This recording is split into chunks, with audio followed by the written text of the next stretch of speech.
Hi guys, we'll be just going through the different reports or different navigations about the dashboard.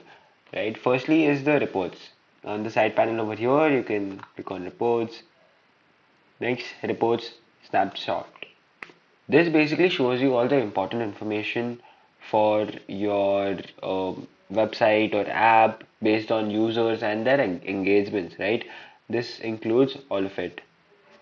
You can click on next, and over here there'll be a lot of different reports, right? It'll not be only one thing.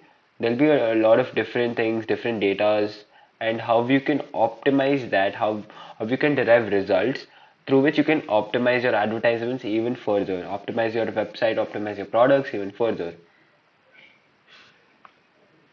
Next will be how you can, gain more knowledge, more understanding about your data because of some of the techniques that they provide, be it funnels, as you can see over here, it's funnels, cohorts, and more. Right? You can also share your findings, create audience, and you can also follow people who are sharing their content, sharing their findings, and learn from them. Next is advertising. You can again use your reports to understand and know what you're doing and how the conversions are working better and optimize your performance.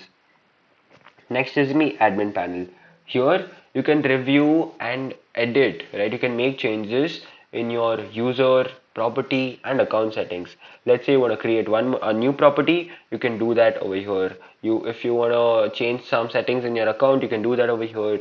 If you want to edit your user base, you can do it over here. Let's say you want to share this account with one more person, right? You can do it under account settings.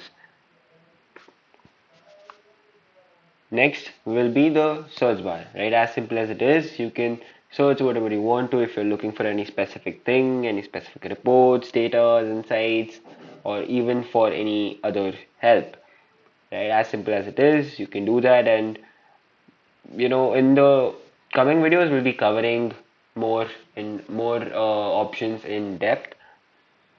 Stay tuned.